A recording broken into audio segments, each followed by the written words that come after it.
ನಮಸ್ಕಾರ. ವಶಿಷ್ಠ ಉದಂತ ಸುದ್ದಿವಾಹಿನಿಗೆ ಸ್ವಾಗತ. ಇಂದಿನ ಪಂಚಾಂಗ. ಅಧಿಕ ಜ್ಯೇಷ್ಠ ಮಾಸ, ಕೃಷ್ಣ ಪಕ್ಷ, ನವಮಿ ತಿಥಿ, ಉತ್ತರಾಭಾದ್ರ ನಕ್ಷತ್ರ, ಮಂಗಳವಾರ. ಈ ದಿನ ಎಲ್ಲರಿಗೂ ಶುಭವಾಗಲಿ. ಇಂದಿನ ಮುಖ್ಯಾಂಶಗಳು. ಮಾದಕ ವಸ್ತುಗಳ ಮಾರಾಟ ಜಾಲದ ವಿರುದ್ಧ ಹಾಸನದ ಶಾಂತಿಗ್ರಾಮ ಪೊಲೀಸರ ಭರ್ಜರಿ ಕಾರ್ಯಾಚರಣೆ. 21 ಲಕ್ಷ ಮೌಲ್ಯದ 42 ಕೆಜಿ ಗಾಂಜಾವನ್ನು ವಶ. ವಿದ್ಯಾರ್ಥಿಗಳೇ ಟಾರ್ಗೆಟ್.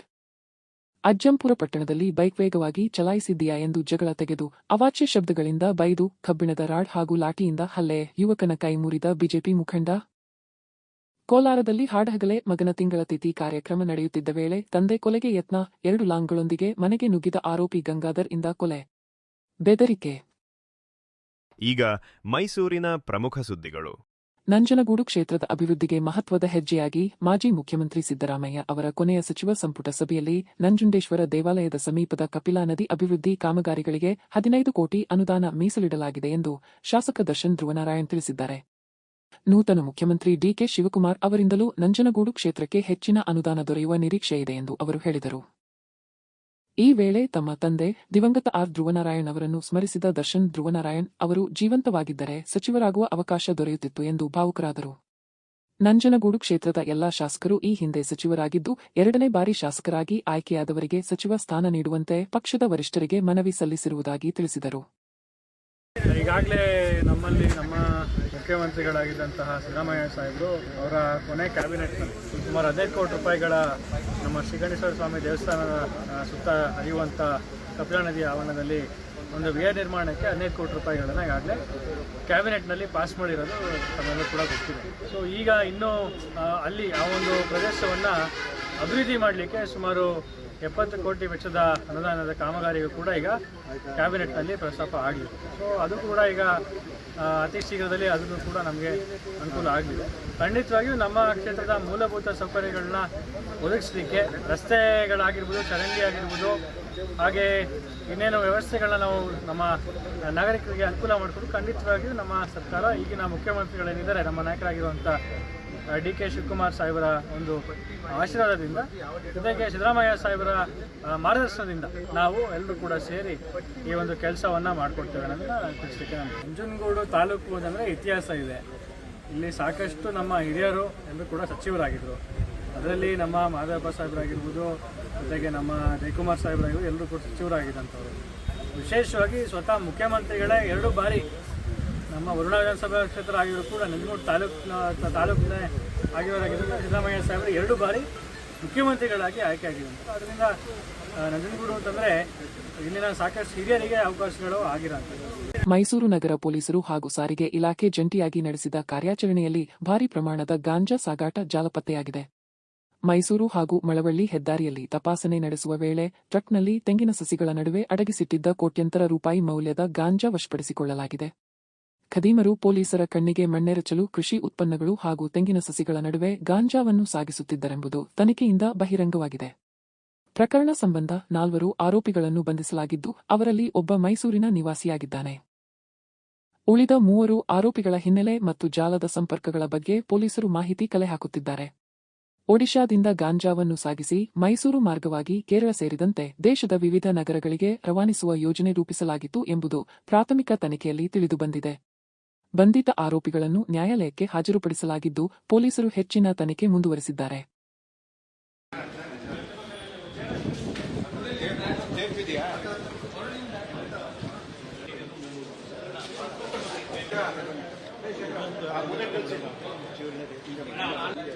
ಆಯ್ತು, ಬರ್ತೀನಿ.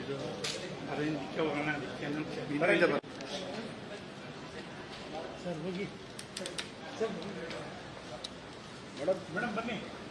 ಇರಲಿ ಎಲ್ಲರೂ ಬರ್ತಾರೆ. ಹಿಂದೆ ಬರ ಸರ್, ಬನ್ನಿ, ನಿಂತ್ಕೊಳ್ಳಿ.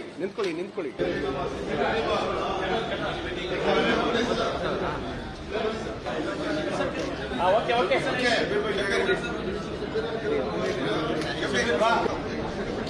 ಸರ್, ಯಾರು ಗಾಂಡವರು ಕೈ ಹಸನವುದೇ ರೆಕಾರ್ಡಲ್ಲಿ ಇರ್ತೀವಿ. ಯಾವ್ದು? ಹಾಂ, ಹೇಳು. ಹಾಂ, ಸರಿ.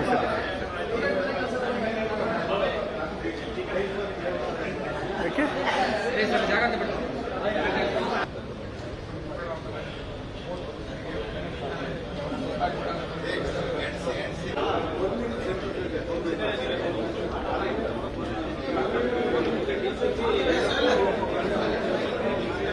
ಈಗ ಹಾಸನದ ಪ್ರಮುಖ ಸುದ್ದಿಗಳು.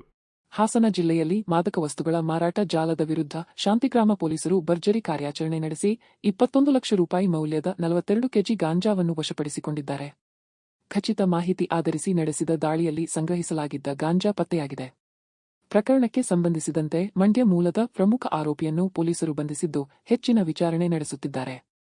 ಹಾಸನ ಜಿಲ್ಲಾ ಪೊಲೀಸ್ ವರಿಷ್ಠಾಧಿಕಾರಿ ಶುಭನ್ವಿತಾ ಮಾಹಿತಿ ನೀಡಿದ್ದು, ವಿದ್ಯಾರ್ಥಿಗಳನ್ನು ಗುರಿಯಾಗಿಸಿಕೊಂಡು ಮಾರಾಟ ಮಾಡಲು ಮಾದಕ ವಸ್ತುಗಳ ಸಂಗ್ರಹ, ಯುವ ಜನತೆಯನ್ನು ರಕ್ಷಿಸಲು ಪೊಲೀಸ್ ಇಲಾಖೆ ಕಟ್ಟುನಿಟ್ಟಿನ ಕ್ರಮ ಕೈಗೊಳ್ಳುತ್ತಿದೆ ಎಂದರು. ಗಾಂಜಾ ಪೂರೈಕೆಯ ಹಿಂದಿರುವ ಇತರ ಆರೋಪಿಗಳು ಹಾಗೂ ಜಾಲದ ಸಂಪರ್ಕಗಳ ಕುರಿತು ತನಿಖೆ ಮುಂದುವರೆದಿದೆ. ಶಾಂತಿಗ್ರಾಮ ಪೊಲೀಸ್ ಸ್ಟೇಷನ್ ವ್ಯಾಪ್ತಿಯಲ್ಲಿ ನಾವು 42 ಕೆಜಿ ಗಾಂಜಾ ಸೀಸ್ ಮಾಡಿದ್ವಿ. ಇದರದು ವ್ಯಾಲ್ಯೂ ಆಲ್ಮೋಸ್ಟ್ 21 ಲ್ಯಾಕ್ಸ್ ಇದೆ. ಇದರದು ಬ್ಯಾಕ್ಗ್ರೌಂಡ್ ಏನಂದ್ರೆ, ನಮ್ಮ ಶಾಂತಿಗ್ರಾಮ PSIಗೆ ಒಂದು ಸೋರ್ಸ್ ಇನ್ಫಾರ್ಮೇಶನ್ ಇತ್ತು ದಟ್ ಒಬ್ರು ಅಲಿಮುಲ್ಲಾ ಶರೀಫ್ ಅಂತ, ಅವರ ಊರು ಬಂದ್ಬಿಟ್ಟು ಪಾಂಡವಪುರ, ಮಂಡ್ಯ. ಅವರು ಇಲ್ಲಿ ಮೋಸಲೆ ಹೊಸಹಳ್ಳಿ ಪಕ್ಕದಲ್ಲಿ APMC ಮಾರ್ಕೆಟ್ ಯಾರ್ಡ್ ಇದೆ, ಅಲ್ಲಿ ಗಾಂಜಾ ಇಟ್ಕೊಂಡು ಎಲ್ಲಾ ಕಡೆ ಮಾರಾಟ ಮಾಡ್ತಾ ಇದ್ರು. ಮತ್ತೆ ಎಲ್ಲರಿಗೆ ಗೊತ್ತಿದೆ, ಮೋಸಲೆ ಹೊಸಹಳ್ಳಿಯಲ್ಲಿ ಮತ್ತೆ ಅಕ್ಕಪಕ್ಕದಲ್ಲಿ ತುಂಬಾ ಇಂಜಿನಿಯರಿಂಗ್ ಕಾಲೇಜಸ್ಗಳು ಇದಾವೆ. ಸೊ ಅಲ್ಲಿ ಎಲ್ಲ ಮಾರಾಟ ಮಾಡ್ತಾ ಇದ್ರು. ಸೊ ಇದೇ ಸೋರ್ಸ್ ಇನ್ಫಾರ್ಮೇಶನ್ ವರ್ಕ್ಔಟ್ ಮಾಡಿಕೊಂಡು ಅವರು ಅಲ್ಲಿ ಹೋಗ್ತಾರೆ. ಫಸ್ಟ್ ಅವ್ರಿಗೆ ಇವರು ಅಲಿಮುಲ್ಲಾ ಶರೀಫ್ ಅವ್ರು ಸಿಗ್ತಾರೆ. ಅವ್ರ ಹತ್ತಿರ ಟೋಟಲ್ 9 ಪ್ಯಾಕೆಟ್, ಚಿಕ್ಕ ಚಿಕ್ಕ ಪ್ಯಾಕೆಟ್ ಗಾಂಜಾ ಫಸ್ಟ್ ಸಿಗುತ್ತೆ. ಮತ್ತೆ ಗಾಂಜಾ ಮಾರಾಟದಿಂದ ಅವರಿಗೆ 600 ರೂಪಾಯಿ ಅವ್ರ ಜೋಬಲ್ಲಿ ಸಿಗುತ್ತೆ ಇವ್ರಿಗೆ. ಅದಾದ ನಂತರ ಅವರೇ ಇವ್ರಿಗೆ ಇದು 42 ಕೆಜಿ ಗಾಂಜಾ ಎಲ್ಲಿ ಅವರು APMC ಮಾರ್ಕೆಟ್ ಯಾರ್ಡ್ ಹತ್ತಿರ ಎಲ್ಲಿ ಇಟ್ಟಿದ್ದರು ಅವ್ರು ತೋರಿಸ್ತಾರೆ. ಅದು ಅವ್ರು ಸೀಸ್ ಮಾಡ್ತಾರೆ. ಸೊ ಇವತ್ತು ಒಂದು ಚೆನ್ನಾಗಿ ಇವರು ಸೀಜರ್ ಮತ್ತೆ ಡಿಟೆಕ್ಷನ್ ಮಾಡಿದ್ದಾರೆ. ಇದು ಪ್ರಾಥಮಿಕ ಮಾಹಿತಿ ಪ್ರಕಾರ ಒಡಿಶಾ ಇಂದ ಟಾಟಾ ನಗರ್ ಎಕ್ಸ್ಪ್ರೆಸ್ ಅಲ್ಲಿ ಅವ್ರು ತಗೊಂಡ್ ಬಂದಿದ್ದರು. ಮತ್ತೆ ಈಗ ಒಬ್ರು ಆರೋಪಿಗೆ ನಾವು ಅರೆಸ್ಟ್ ಮಾಡಿದೀವಿ. ಬೇರೆ ಯಾರ್ಯಾರು ನೆಟ್ವರ್ಕ್ ಅಲ್ಲಿ ಇನ್ವಾಲ್ವ್ ಇದ್ರು, ಮತ್ತೆ ಎಲ್ಲಿ ಅವ್ರು ಮಾರಾಟ ಮಾಡ್ತಾ ಇದ್ರು, ಮತ್ತೆ ಒರಿಸ್ಸಾ ಅಲ್ಲಿ ಅವ್ರು ಯಾರಿಂದ ತಗೊಂಡ್ ಬಂದಿದ್ದರು ಎಲ್ಲ ನಾವು ಇನ್ವೆಸ್ಟಿಗೇಷನ್ ಮಾಡಿಕೊಂಡು ಎಲ್ರಿಗೂ ನಾವು ಅರೆಸ್ಟ್ ಮಾಡ್ತೀವಿ. ಎಕ್ಸಾಕ್ಟ್ಲಿ ಅವರಿಗೆ ಅಂದ್ರೆ ಆಬ್ವಿಯಸ್ಲಿ ಅಲ್ಲಿ ವಿದ್ಯಾರ್ಥಿಗಳು obviously they are consumers, but ಅದರ ಜೊತೆಗೆ ಅವ್ರು ಬೇರೆ ಡಿಸ್ಟ್ರಿಕ್ಟ್ಸ್ ಅಲ್ಲಿನೂ ಮಾರಾಟ ಮಾಡ್ತಾ ಇದ್ರು. ಯಾಕಂದ್ರೆ 42 KG is a very big quantity. So ಪೂರ್ತಿ ಹಾಸನದಲ್ಲಿ, ಮಂಡ್ಯದಲ್ಲಿ, ಮೈಸೂರದಲ್ಲಿ ಎಲ್ಲ ಕಡೆ ನೇಬರಿಂಗ್ ಡಿಸ್ಟ್ರಿಕ್ಟ್ಸ್ ಅಲ್ಲಿನೂ ಅವರು ಮಾರಾಟ ಮಾಡ್ತಾ ಇದ್ರು. ಬಟ್ ಈಗ ಜಸ್ಟ್ ನಮಗೆ ಸಿಕ್ಕಿದೆ. ಹಾಸನ ನಗರದ MG ರಸ್ತೆಯಲ್ಲಿ 2 ವಾಹನಗಳ ನಡುವೆ ಸಂಭವಿಸಿದ ಡಿಕ್ಕಿ ಘಟನೆ 2 ಗುಂಪುಗಳ ನಡುವಿನ ಗಲಭೆಗೆ ಕಾರಣವಾದ ಘಟನೆ ನಡೆದಿದೆ. ವಾಹನ ಅಪಘಾತದ ಬಳಿಕ 2 ಕಡೆಯವರ ನಡುವೆ ವಾಗ್ವಾದ ಆರಂಭವಾಗಿ ಅದು ಕ್ಷಣಾರ್ಧದಲ್ಲಿ ತೀವ್ರ ಸ್ವರೂಪ ಪಡೆದು ಪರಸ್ಪರ ತಳ್ಳಾಟ ನೂಕಾಟಕ್ಕೆ ತಿರುಗಿದೆ ಎಂದು ತಿಳಿದುಬಂದಿದೆ. ಘಟನೆಯ ಮಾಹಿತಿ ತಿಳಿಯುತ್ತಿದ್ದಂತೆ ಪೊಲೀಸರು ತಕ್ಷಣ ಸ್ಥಳಕ್ಕೆ ಧಾವಿಸಿ ಪರಿಸ್ಥಿತಿಯನ್ನು ನಿಯಂತ್ರಣಕ್ಕೆ ತಂದಿದ್ದಾರೆ. ಗಲಾಟೆ ಹಿನ್ನೆಲೆಯಲ್ಲಿ ಕೆಲಕಾಲ MG ರಸ್ತೆಯಲ್ಲಿ ಆತಂಕದ ವಾತಾವರಣ ನಿರ್ಮಾಣವಾಗಿದ್ದು ವಾಹನ ಸಂಚಾರಕ್ಕೂ ಅಡಚಣೆ ಉಂಟಾಯಿತು. ಪೊಲೀಸರು 2 ಗುಂಪಿನವರನ್ನು ಸಮಾಧಾನಪಡಿಸಿ ಪರಿಸ್ಥಿತಿಯನ್ನು ತಿಳಿಗೊಳಿಸಿದ್ದಾರೆ. ಘಟನೆಗೆ ಸಂಬಂಧಿಸಿದಂತೆ ಮಾಹಿತಿ ಸಂಗ್ರಹಿಸಲಾಗುತ್ತಿದ್ದು ಅಗತ್ಯವಿದ್ದರೆ ಕಾನೂನು ಕ್ರಮ ಕೈಗೊಳ್ಳಲಾಗುವುದು ಎಂದು ಪೊಲೀಸ್ ಅಧಿಕಾರಿಗಳು ತಿಳಿಸಿದ್ದಾರೆ. ಈಗ ಚಿಕ್ಕಮಗಳೂರಿನ ಪ್ರಮುಖ ಸುದ್ದಿಗಳು. ಚಿಕ್ಕಮಗಳೂರು ಜಿಲ್ಲೆಯ ಅಜ್ಜಂಪುರ ಪಟ್ಟಣದಲ್ಲಿ ಬೈಕ್ ಚಲಾಯಿಸಿದ ವಿಚಾರಕ್ಕೆ ಸಂಬಂಧಿಸಿ ಯುವಕನ ಮೇಲೆ ಭೀಕರ ಹಲ್ಲೆ ನಡೆದಿರುವ ಆರೋಪ ಕೇಳಿಬಂದಿದೆ. ಮೊಹಮ್ಮದ್ ಜೈದ್ ಎಂಬ ಯುವಕನ ಮೇಲೆ ಬಿಜೆಪಿ ಮುಖಂಡ ಸಂತೋಷ್ ಮಾಳೆ ಕಬ್ಬಿಣದ ರಾಡ್ ಹಾಗೂ ಲಾಠಿಯಿಂದ ಹಲ್ಲೆ ನಡೆಸಿದ್ದಾನೆ ಎಂದು ದೂರಲಾಗಿದೆ. ಜೂನ್ 8ರಂದು ಮೊಹಮ್ಮದ್ ಜೈದ್ ತನ್ನ ತಮ್ಮನನ್ನು ವಾಸವಿ ಶಾಲೆಗೆ ಬಿಟ್ಟು ವಾಪಸ್ ಬರುತ್ತಿದ್ದ ವೇಳೆ ಬೈಕ್ ವೇಗವಾಗಿ ಚಲಾಯಿಸಿದ್ದೀ ಎಂದು ಸಂತೋಷ್ ಜಗಳ ತೆಗೆದುಕೊಂಡಿದ್ದಾನೆ ಎನ್ನಲಾಗಿದೆ. ಬಳಿಕ ಅವಾಚ್ಯ ಶಬ್ದಗಳಿಂದ ನಿಂದಿಸಿ ಹಲ್ಲೆ ನಡೆಸಿದ ಪರಿಣಾಮ ಜೈದ್ ಅವರ ಬಲಗೈ ಮುರಿದಿದ್ದು ತೀವ್ರ ಗಾಯಗಳಾಗಿವೆ. ಅಜ್ಜಂಪುರ ಪೊಲೀಸರು ಸ್ಥಳಕ್ಕೆ ಭೇಟಿ ನೀಡಿ ಪರಿಶೀಲನೆ ನಡೆಸಿದ್ದು ಆರೋಪಿಯ ವಿರುದ್ಧ ಪ್ರಕರಣ ದಾಖಲಿಸಿದ್ದಾರೆ. ಆರೋಪಿ ತಲೆಮರೆಸಿಕೊಂಡಿರುವುದಾಗಿ ತಿಳಿದುಬಂದಿದೆ.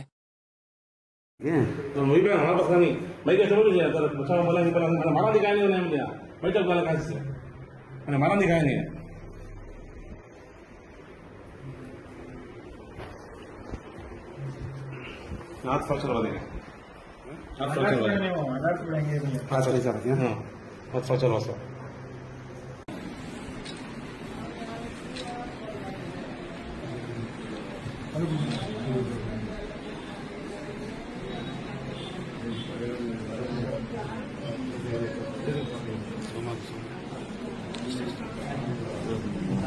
Hmm?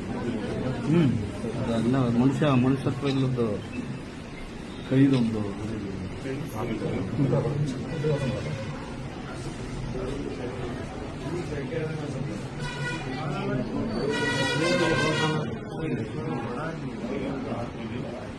ಚಿಕ್ಕಮಗಳೂರು ನಗರದ ಹನುಮಂತಪ್ಪ ವೃತ್ತದ ಸಮೀಪದ ಬಡಮಖಾನ್ ದರ್ಗಾದಲ್ಲಿ ಮುಖ್ಯಮಂತ್ರಿ ಡಿಕೆ ಶಿವಕುಮಾರ್ ಅವರ ಯಶಸ್ವಿ ಆಡಳಿತಕ್ಕಾಗಿ ವಿಶೇಷ ಪ್ರಾರ್ಥನೆ ಸಲ್ಲಿಸಲಾಯಿತು. ಕರ್ನಾಟಕ ಪ್ರದೇಶ ಕಾಂಗ್ರೆಸ್ ಕಿಸಾನ್ ಘಟಕದ ರಾಜ್ಯ ಸಂಯೋಜಕ ಸಿಎನ್ ಅಕ್ಮಲ್ ನೇತೃತ್ವದಲ್ಲಿ ನಡೆದ ಪ್ರಾರ್ಥನೆಯಲ್ಲಿ ಮುಸ್ಲಿಂ ಮುಖಂಡರು ಭಾಗವಹಿಸಿದರು.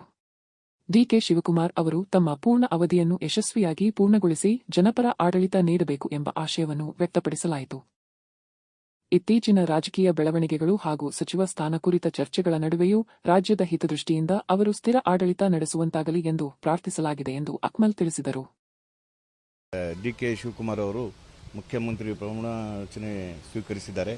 ಅವರು ಯಾವುದೇ ಒಂಥರ ಕಂಟಕ ಬರಬಾರದು ಅಂತೇಳಿ ನಾವು ಇವತ್ತು ಈ ಪ್ರಾರ್ಥನೆಯನ್ನು ಇಟ್ಟಿದ್ದೀವಿ. ನಮ್ಮ ಜೊತೆಲಿ ಎಲ್ಲ ಸ್ನೇಹಿತರು ಈ ಥರ ಮಾಡಬಹುದು, ಮಾಡಿದ್ರೆ ಒಳ್ಳೇದಾಗುತ್ತೆ, ಡಿಕೆ ಸಾಹೇಬರಿಗೆ ಮತ್ತೆ ಈ ರಾಜ್ಯದ ಜನತೆಗೆ ಒಳ್ಳೇದಾಗುತ್ತೆ ಅಂತ ಹೇಳಿದಕ್ಕೆ ನಾವೆಲ್ಲರೂ ಒಂದು ಇದು ಮಾಡಿಕೊಂಡು ಅವ್ರಿಗೆ ಪ್ರಾರ್ಥನೆ ಮಾಡಕ್ಕೆ ಬಂದಿದ್ದೀವಿ. ಯಾವುದೇ ಒಂದು ಕಂಟಕ ಈಗ ಅವ್ರ ಪ್ರಮಾಣ ವಚನೆ ಸ್ವೀಕರಿಸಿದ ನಂತರ ಅವ್ರು ರಾಜೀನಾಮೆ ಕೊಡೋದು, ಇವ್ರು ರಾಜೀನಾಮೆ ಕೊಡೋದು ಅಂತ ಬಂತು.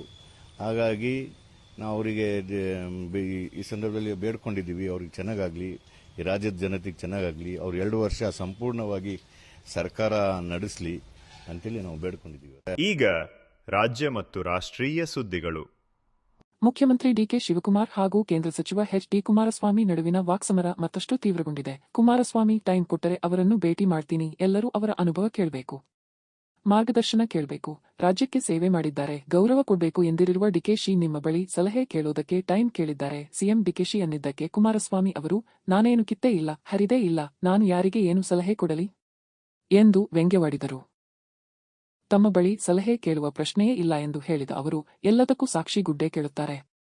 ಕುಮಾರಸ್ವಾಮಿ 2 ಬಾರಿ ಮುಖ್ಯಮಂತ್ರಿ ಆಗಿ ಏನು ಮಾಡಿದ್ದಾರೆ ಎಂದು ಪ್ರಶ್ನಿಸಿದ್ದರು. ನನ್ನ ಬಳಿ ಏನೂ ಇಲ್ಲ, ನಾನು ಏನು ಹೇಳಲಿ ಎಂದರು. ಇದೇ ವೇಳೆ ಮುಖ್ಯಮಂತ್ರಿ ಡಿಕೆ ಶಿವಕುಮಾರ್ ಅವರನ್ನು ಟೀಕಿಸಿದ ಕುಮಾರಸ್ವಾಮಿ ಅವರಿಗೆ ಫೋಟೋ ಬೇಕಿದೆ, ಅದಕ್ಕಾಗಿಯೇ ಎಲ್ಲೆಡೆ ಹೋಗುತ್ತಿದ್ದಾರೆ, ಅತಿ ವಿನಯಂ ಧೂರ್ತ ಲಕ್ಷಣಂ ಎಂದು ಟಾಂಗ್ ನೀಡಿದರು. ನಾನು ಏನು ಸಲಹೆ ಕೊಡಲಿ? ಈಗ ಅವರೇ ತುಮಕೂರಿನಲ್ಲಿ ಭಾಷಣ ಮಾಡಿದ್ರು, ಕುಮಾರಸ್ವಾಮಿ 2 ಬಾರಿ ಮುಖ್ಯಮಂತ್ರಿಯಾಗಿ ಏನು ಕಿತ್ತಾಕಿದ್ದಾರೆ ಅಂತ. ಅದೇನೋ ಪದ ಬಳಸಿದ್ರು, ಏನು ಹರಿದವ್ರೆ ಅಂತ. 2 ಬಾರಿ ಮುಖ್ಯಮಂತ್ರಿಯಾಗಿ ಹೊಡೆದಿರೋದು ಏನು ಅಂತ ಅಂದರು. ಯಾಕೆಂದ್ರೆ ಎಲ್ಲದಕ್ಕೂ ಸಾಕ್ಷಿ ಗುಡ್ಡೆ ಕೇಳ್ತಾರೆ. ಈಗ ಸಾಕ್ಷಿ ಗುಡ್ಡೆ ನಿರ್ಮಾಣ ಮಾಡ್ತಾರಂತೀಗ. ನಾನು ಸಲಹೆ ಕೊಡೋದೇನೈತೆ, ಏನು ಕಿತ್ತ ಇಲ್ವಲ್ಲ, ಅರಿಯ ಕೆಲಸ ಮಾಡಿಲ್ವಲ್ಲ. ನನ್ನ ಹತ್ರ ಬಂದು ಸಲಹೆ ಏನು ತಗೋತಾರೆ? ಫೋಟೋ ಬೇಕು, ಫೋಟೋ ಪತ್ರಿಕೆಯಲ್ಲಿ ಬರಬೇಕು, ನಾನು ನೋಡಿ ಯಾವ ಥರ ಹೋಗಿದ್ದೇನೆ ಅಂತ ಹೇಳ್ಕೋಬೇಕು. ಒಂದು ಗಾದೆ ಮಾತಿದೆ, ಹಿರಿಕರು ನಮ್ಮ ಪೂರ್ವಿಕರು ಒಂದು ಗಾದೆ ಮಾತಿಟ್ಟಿದ್ದಾರೆ, ಅತಿ ವಿನಯಂ ಧೂರ್ತ ಲಕ್ಷಣಂ ಅಂತ. ದೇವೇಗೌಡರು ಅದೇ ಫೋಟೋಗೆ ಸರ್ ಹೇಳಿದ್ರೆ ಮುಂದೆ ಮೈತ್ರಿ ಸರ್ಕಾರ ಬರುತ್ತೆ ಅಂತ, ಆ ಸರ್ಕಾರ ನೀವು ಸಿಎಂ ಸರ್ ಅಂತ. ನನಗೆ ಸಿಎಂ ಆಗಬೇಕು ಅನ್ನೋದಕ್ಕಿಂತ ಹೆಚ್ಚಾಗಿ ನನ್ನ ಜನನ ಉಳಿಸ್ಬೇಕು. ಆ ಒಂದು ಶಕ್ತಿ ಇವತ್ತು ಮೈತ್ರಿ ಸರ್ಕಾರಕ್ಕೆ ಬರಬೇಕು. ಅದು ನನ್ನ ಮೊದಲನೇ ಆದ್ಯತೆ. ಕೋಲಾರ ಜಿಲ್ಲೆಯ ಮಾಲೂರು ತಾಲೂಕಿನ ಜಂಗಾನಹಳ್ಳಿ ಗ್ರಾಮದಲ್ಲಿ ಹಾಡಹಗಲೇ ವ್ಯಕ್ತಿಯೊಬ್ಬರ ಕೊಲೆಗೆ ಯತ್ನಿಸಿದ ಘಟನೆ ಆತಂಕ ಸೃಷ್ಟಿಸಿದೆ. ಕೇವಲ 1 ತಿಂಗಳ ಹಿಂದಷ್ಟೇ ಮಗನನ್ನು ಕಳೆದುಕೊಂಡಿದ್ದ ಮಂಜುನಾಥ್ ಅವರ ಮನೆಯಲ್ಲಿ ಮಗನ ತಿಂಗಳ ತಿಥಿ ಕಾರ್ಯಕ್ರಮ ನಡೆಯುತ್ತಿದ್ದ ವೇಳೆ ಗಂಗರಾಜು ಎಂಬ ಆರೋಪಿ 2 ಲಾಂಗ್ಗಳೊಂದಿಗೆ ನುಗ್ಗಿ ಮಂಜುನಾಥ್ ಅವರನ್ನು ಕೊಲ್ಲುವುದಾಗಿ ಬೆದರಿಕೆ ಹಾಕಿದ್ದಾನೆ ಎನ್ನಲಾಗಿದೆ. ಘಟನೆಯಿಂದ ಕುಟುಂಬಸ್ಥರು ಹಾಗೂ ಗ್ರಾಮಸ್ಥರಲ್ಲಿ ಭಯದ ವಾತಾವರಣ ನಿರ್ಮಾಣವಾಯಿತು. ಮಾಹಿತಿ ತಿಳಿದ ತಕ್ಷಣ ಸ್ಥಳಕ್ಕೆ ಧಾವಿಸಿದ ಮಾಸ್ತಿಪಾಣೆ ಪೊಲೀಸರು ಸಿನಿಮೀಯ ರೀತಿಯಲ್ಲಿ ಕಾರ್ಯಾಚರಣೆ ನಡೆಸಿ ಆರೋಪಿಯನ್ನು ವಶಕ್ಕೆ ಪಡೆದಿದ್ದಾರೆ. ಪ್ರಕರಣ ದಾಖಲಿಸಿಕೊಂಡಿರುವ ಪೊಲೀಸರು ಘಟನೆಯ ಹಿನ್ನೆಲೆ ಹಾಗೂ ದಾಳಿಗೆ ಕಾರಣಗಳ ಕುರಿತು ತನಿಖೆ ಮುಂದುವರೆಸಿದ್ದಾರೆ. ಏನು ಸಮಾಚಾರಪ್ಪ? ಜಮೀನು ನೋಡ್ತಾರೆ, ಗಲಾಟೆ ಆಗಿತ್ತು. ಗಲಾಟೆ ಕಂಪ್ಲೇಂಟ್ ಕೊಡಬೇಕು, ಏನೋ ಇದ್ರೆ ಮಾಡಬೇಕಲ್ಲ ಸರ್, ಎಲ್ಲ ಕೊಟ್ಟಿದ್ದು ಸರ್.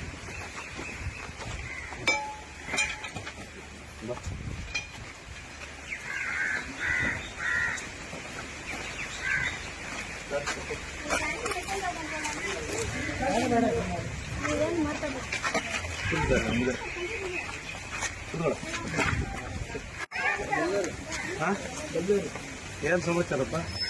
ಸರ್ ಏನೋ ಜಮೀನು ನೋಡ್ತಾರೆ ಗಲಾಟೆ ಆಗಿತ್ತು. ಗಲಾಟೆ ಇದ್ರೆ ಕಂಪ್ಲೇಂಟ್ ಕೊಡಬೇಕು, ಏನೋ ಇದ್ರೆ ಮಾಡಬೇಕಲ್ಲ ಸರ್ ಎಲ್ಲ ಕೊಟ್ಟಿದ್ದು ಸರ್.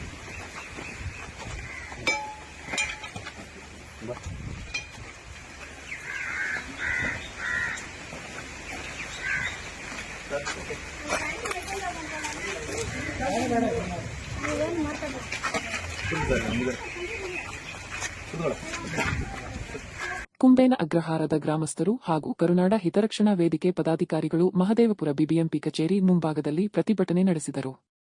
ರಸ್ತೆ, ಕುಡಿಯುವ ನೀರು, ಚರಂಡಿ ಸೇರಿದಂತೆ ಅಗತ್ಯ ಮೂಲಸೌಕರ್ಯಗಳ ಅಭಾವದಿಂದ ಸ್ಥಳೀಯರು ತೀವ್ರ ತೊಂದರೆ ಅನುಭವಿಸುತ್ತಿದ್ದು, ಸಮಸ್ಯೆಗಳನ್ನು ಶೀಘ್ರವಾಗಿ ಪರಿಹರಿಸುವಂತೆ ಆಗ್ರಹಿಸಿದರು.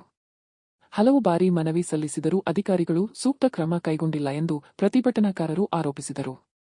ಸಾರ್ವಜನಿಕರ ಮೂಲಭೂತ ಅಗತ್ಯಗಳಿಗೆ ಆದ್ಯತೆ ನೀಡಬೇಕು ಹಾಗೂ ಅಭಿವೃದ್ಧಿ ಕಾಮಗಾರಿಗಳನ್ನು ತಕ್ಷಣ ಆರಂಭಿಸಬೇಕು ಎಂದು ಒತ್ತಾಯಿಸಿದರು. ಬೇಡಿಕೆಗಳನ್ನು ನಿರ್ಲಕ್ಷಿಸಿದರೆ ಮುಂದಿನ ದಿನಗಳಲ್ಲಿ ಉಗ್ರ ಹೋರಾಟ ನಡೆಸುವುದಾಗಿ ಎಚ್ಚರಿಕೆ ನೀಡಿದರು. ಪ್ರತಿಭಟನೆ ವೇಳೆ ಸ್ಥಳೀಯ ನಿವಾಸಿಗಳು ಮತ್ತು ಸಂಘಟನೆಗಳ ಮುಖಂಡರು ಭಾಗವಹಿಸಿ ಅಧಿಕಾರಿಗಳ ವಿರುದ್ಧ ಆಕ್ರೋಶ ವ್ಯಕ್ತಪಡಿಸಿದರು.